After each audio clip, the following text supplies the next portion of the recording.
Hafaday, welcome to a special episode of CNMI Weekly. I say special because it's our first episode that we're shooting here in Guam at the KUM News studio.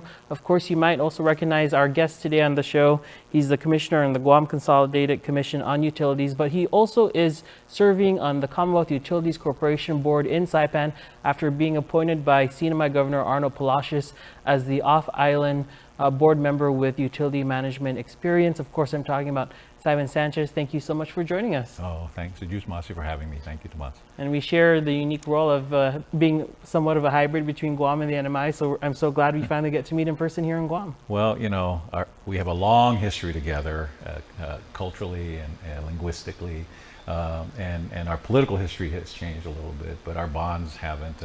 And I have thoroughly enjoyed the opportunity to try to help in the CNMI when Governor Palacios, my former classmate here in Guam, you know, reminding us of that close connection. And my other classmate was defunto Speaker Ben Pangilinan. So two residents of the CNMI that I've come to know, and we've always maintained a close relationship. We used to have a business up in the CNMI, and some of the economic challenges affected our business as it continues to affect the CNMI now. So it's a challenging time, but I on the energy side, I'm very confident that we can duplicate the emerging success that the Guam Power Authority is performing now with more efficient conventional generation combined with renewables, and the CNMI is ready to embark on its first renewable energy project. And we have the same challenges that, you know, 20 years ago when I first began serving on the Guam CCU. I see the parallels, but I also see the opportunities to improve the way we provide energy and then start working on our water and wastewater needs in the Northern Marianas. We have to take care of these islands. You know, that's our responsibility. And I'm just happy that I've been given a chance to try to help out in the CNMI. Right, I think I recall when you were appointed in March and you were confirmed in June, it kind of refreshed people's memories that we do have an off-island seat for CUC. I want to get your impression because, you know, of course you have a you know, breadth of experience, many years in this field. When you first started your board work at the Commonwealth Utilities Corporation in the CNMI, what was your immediate reaction of the lay of the land, just looking at what you were now also a part of leading? Well, we know it's a challenging economic time for the Commonwealth, and when the economy is weak, then you have the challenges of how do you have revenue to employ your people, to get your businesses to generate sales and pay for their bills and pay for their return on investment, and then the government needs revenue as well, and that is a challenging time. But I also know that, at least, you know, the energy is sort of the cost side of the equation. You know, we don't necessarily make the economy go, but everyone gets a monthly bill from the CCU or from GPA or the CUC, and it's saying, here's what you got to pay for power, here's what you got to pay for water and waste water, and our job in the utilities is to get those costs as low as possible while still providing reliable service. And the CNMI, like Guam, and still has a lot of work to do in terms of rebuilding its infrastructure. And one of the lessons learned, you know, I've been in this business on Guam for over 20 years now. You can make the changes, you can make the paradigm shifts. It's not going to happen overnight, so you got to be patient with it, and you have to be consistent with it. You know, sometimes I use the analogy, you know, when your doctor says, hey, lose some weight, eat more wisely, do this and that. You don't yell at the doctor, you know, you try to follow their guidance, right? Of course, in the political process, first off, in a democracy, you're allowed to yell at the people you elect, right? I mean, they represent, we represent them, and our voters expect service and improvement. But we also know that at a macro level, change takes time. It doesn't happen overnight. But the most important thing is to try to be consistent with the policies. I think the CNMI has had some challenges in making better decisions when it comes to infrastructure. Because especially when times are bad, you got to be even smarter about it than when things are good. But I'm excited. I'm very grateful for the opportunity that the governor and the Senate has given to me to try to help. And I've thoroughly enjoyed coming. I'm in my third year there now, and I know some people are going, "Hey, when are you going to make something happen?" But some of this takes time. But I've thoroughly enjoyed going back to the CNMI. You know, we had a business there and we shut it down almost 10 years ago, right? But now it's, you know, like putting on old shorts or old Zoris, right? You just throw them back on, meet some old friends, made a lot of new friends, and they all want the same thing: reliable service at the lowest possible price, and that's our mission at the CUC. No different than here on Guam, and we've come a long way on Guam. We can duplicate that same success in the Northern Marianas. I'm confident of that. But I always remind my colleagues on the CUC, I'm just a guest. The real decisions have to be made by the governor, the Senate, and the House. I see lots of legislation emerging from the Senate and the House, and they've been kind enough to ask for some feedback. And I mostly say try to duplicate the Guam laws, as long as they fit within the laws of the CNMI, but conceptually, most of them do. Let's look at public-private partnerships, because we know when you don't have a lot of money, sometimes you have to use other people's money to provide a solution, and then you pay them back over time. So PPPs, public-private partnerships, have worked very well on Guam. I remember 20 years ago telling then a very much younger John Beneventi and Ken Flores, you know, in 20 years we may not need to own any generation. We can just buy it from private partners. And you know, privatization, most power companies are private, but not all of them. In Hawaii, it is a private company, and just today we're reading about they're having the load shedding blues over there. So privatization in and of itself isn't a guarantee of good service. But right now, there are companies in the region that have bid on Guam projects and are now asking, hey, is the CNMI going to do some renewables? And I'm saying yes. So there are companies that are willing to loan some money, advance some investment in assets that can improve our energy situation and be paid back over time with the savings they create. Particularly when it comes to energy, the biggest part of the power bill is fuel, right? And it's no different than when you drive into the gas station. You look at the price per gallon, you got two choices. You either pay the price per gallon or you drive away without any gas in your car. Well, you know, in our business, we can't tell our ratepayers, oh, we didn't buy any fuel this month, sorry, there'll be no power. You have to do what you have to do. Right, and I did want to end this segment here and pick up, we have a lot more to talk about in terms of how to understand your bill, the future of renewable energies in the CNMI, and some leadership changes happening at the CUC. And so we'll be right back right after this. Hafaday, welcome to another special episode of CNMI Weekly, shot right here in our KUF studios in Guam. We're of course speaking with the off-island board member, Simon Sanchez of the Commonwealth Utilities Corporation, no stranger to anyone here on Guam, but you also serve the capacity in the CNMI. Now I wanted to talk about understanding the bill we get every month, because it's election season. Everyone's talking about that utility bill. We've enjoyed the ARPA-funded vouchers. They're gone for the CNMI. And so when I'm looking at my bill, you know, oftentimes the question is, I'm being charged triple, quadruple what I actually use. So how would you explain that to someone who's looking at it wondering, why am I paying all of this? Yeah, so I'm not quite sure when you say you're being charged, but basically, you know, quadruple. But the idea is that there's two parts of your bill. All right, you have the fixed costs, which is usually paid for by the base rate, and that pays for management, labor, repairs that are done to the system by the CUC. In Guam, it pays for debt. The CUC doesn't have a lot of municipal debt like GPA does, but if we had borrowed a lot of money, you would pay that out of the base rate. And the base rate, even in the CNMI and on Guam, has not changed in over a decade. So on the fixed cost side, it's a smaller portion of your bill, and that rate hasn't changed in quite some time. The part that drives everybody crazy is no different than when you drive into a gas station where all of a sudden it's $5-6 a gallon, sometimes it's $4.50 a gallon, then it goes back to $5.50. The marketplace that sells fuel, you know, the prices are all derived by the market. If there's war in the Middle East, it drives the cost of oil up. That will drive the cost of fuel. You know, we get the oil from pretty much the same places, particularly here in our part of the region, and then we refine it in Asia because it's too far away to refine it in the United States, and then we bring it to Guam or the CNMI. right?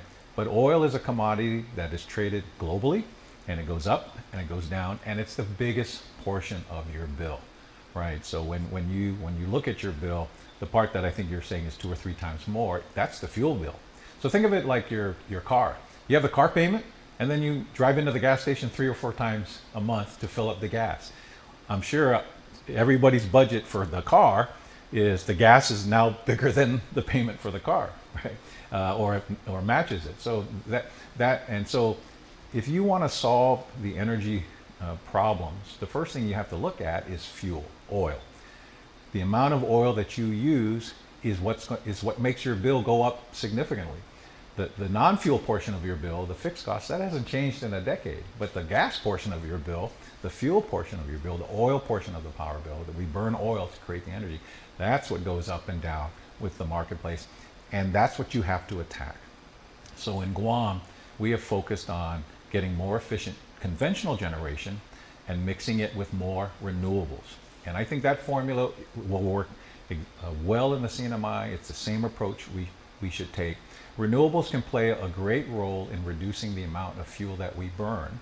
And renewables are generally a fixed cost. They don't go up and down with oil. You're usually, in Guam, we're paying a solar farm provider 10 to 12 cents a kilowatt hour, right? For the next 25 years, right?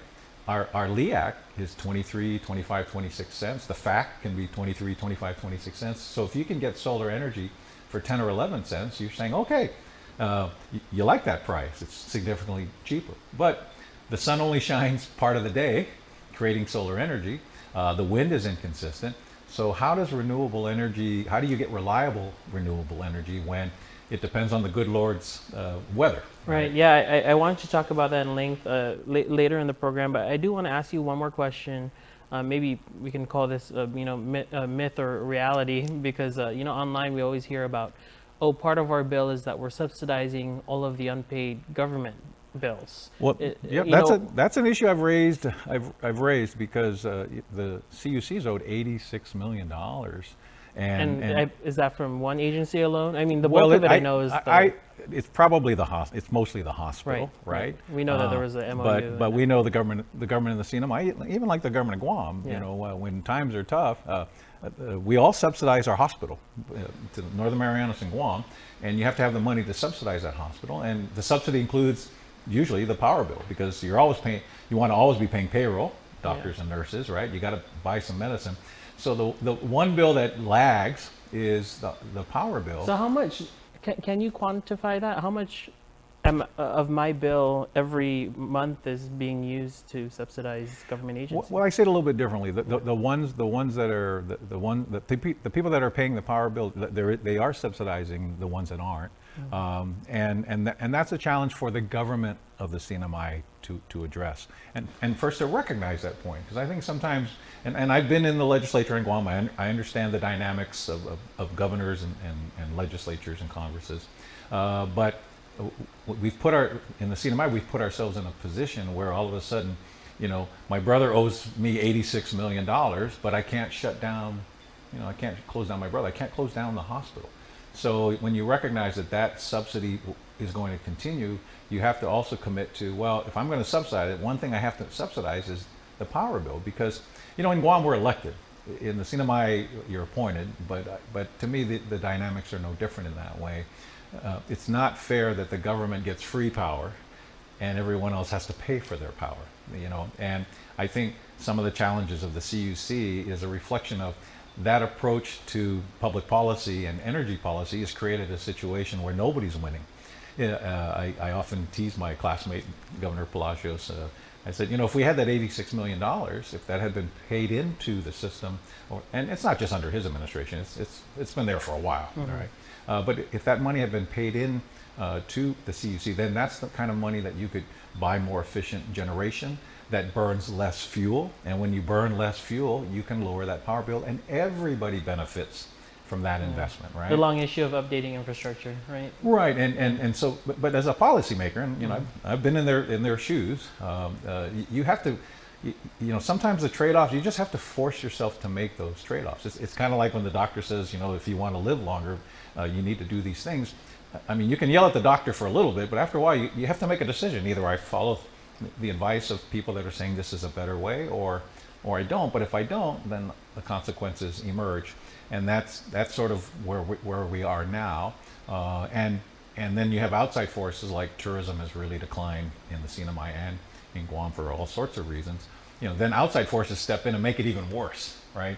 So the whole idea is to try to stabilize the situation, recognizing that sometimes there's things beyond your control. But for the things you can control, right, getting more fuel efficient generation, finding a way where the government pays its power bills in addition, well, like everyone else does, and recognizing that the government's not any more special than Santa Maria, and we make her pay her bills in 30, 45 days.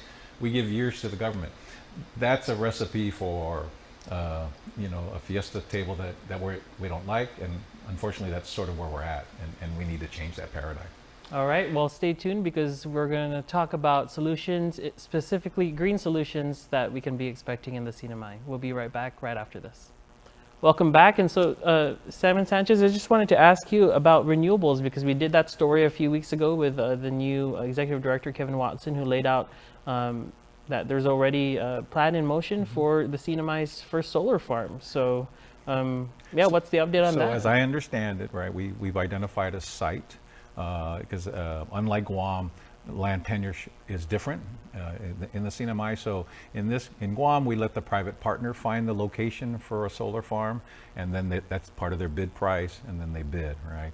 In the CNMI, we the CUC, we need to provide the land, and so we've identified some land that could support a 15 to 20 megawatt solar farm, and I think that's that's a great first step. Guam took the same approach. It built its first solar farm with a public-private partnership, and now we're building even more.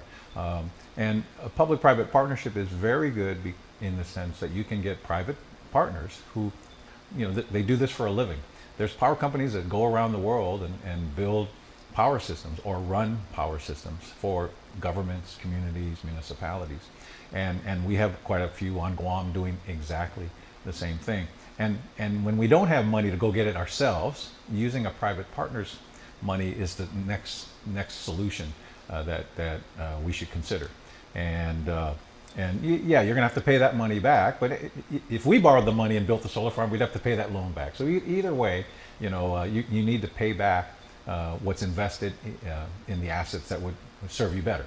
But if these assets reduce the power bill, you can take the savings from that power bill and pay the partner and still reduce the overall power bill for our consumers, which is our goal. Right. What is the timeline, though, reality? Because we put out that story. We hear about plans all the time. Mm-hmm. But as a board member, what would you say is the timeline for the CNMI actually having this right away? Well, so I've been pushing to get the bid out, and now that we have an executive director, and I'll go ahead and say it, we've identified, we've got a CFO. And now we got two people to really say, hey, now you got to really push this wagon. Betty, who was the interim, Terlahayu, did a great job, right? I mean, and she was trying to do her old job and still be the GM. And now, to me, we've got three strong players, and Mr. Watson, our new CFO, is going to join us shortly, and Betty, and everybody in the CUC wants to make it better, right? And they're very dedicated, and so our job at the board is to support that. And so the idea is to put out a bid. So that's the next question: is when can we get that bid out? Because it takes a couple of years to build the solar farm, so it's not going to happen overnight. But in Guam, we had significant number of bids from private businesses, like 300 megawatts. We thought we'd only get 100, 150. We got more than we asked for, and some of those players are saying, is the CNMI going to offer the same thing? And I think we should. And I think that's what our new team is going to work very hard on, is let's get that RFP out. There's interest in building solar farms. The number we're seeing is 15 to 20 megawatts on the land that we'll provide them. And I've asked them, can we look at Rota and even Tinian? It'd be a smaller scale, but there's no reason that we can't put a solar farm in all those islands. And one other idea I threw out was, do we want the bidder to bid on all three islands? Do we want the bidder to bid on one at a time? I mean, there's flexibility. Our goal is to get the best bid for the ratepayers. As our viewers might be aware, the CNMI, really when you got on board in this new term, at the CUC just hired its new executive director, Kevin Watson. We interviewed him on this show as well.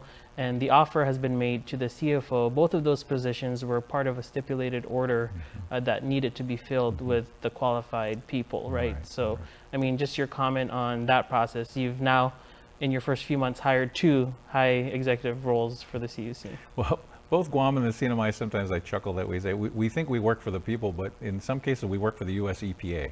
So these consent decrees is the list from US EPA that's saying you need to do this to comply with the Clean Air Act or the Safe Drinking Water Act.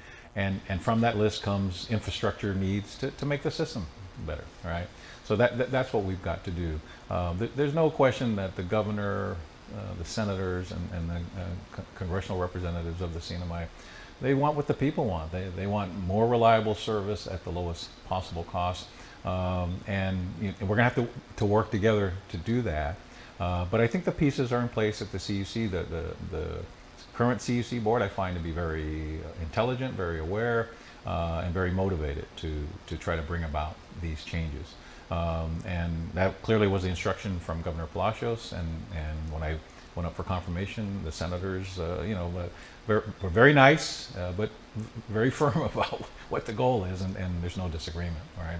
So, I've really enjoyed working there, and I just ask that the members of the Congress in both houses and the governor that when you have ideas to at least run it past us. There's a lot of work that's been done on Guam that we can duplicate in terms of public policy and the laws. Of course, they have to tailor to the laws of the CNMI, but there's no need to reinvent the wheel. There was, the CNMI PUC became ineffective. It didn't work like it does on Guam. I was on the Guam PUC when it first started, and it's now in its 30th year, and the CCU, even though it's elected, not appointed, is in its 20th year.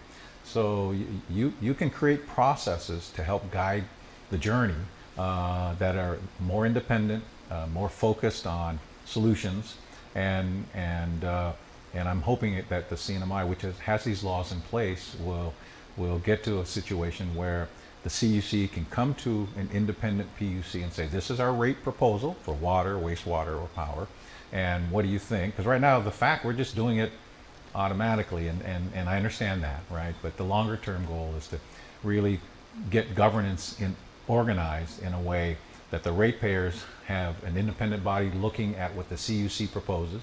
You have a capable CUC proposing ideas of merit, and then together you work together, make a decision, and then implement, right? I mean, that's the other thing. We got to move from talking to implementation. That's why this first bid for the solar farm in Saipan is of great interest to me, because there'll be a lot of lessons learned, and we'll get to see what bidders offer. But I'm very confident that we can produce energy with renewable energy in the CNMI at a lower cost than using conventional. This is not to abandon conventional. I mean, people that have boats always tell me you never go out with one engine, right? Mm-hmm. So we're always going to need, not always, we're going to need conventional energy for a long, long, long time until batteries get as cheap as this Fitbit on my wrist, right? And that day will come, and it's coming. And then renewable energy can really take over. And remember, renewable energy is fairly stable. It doesn't do what oil does, right?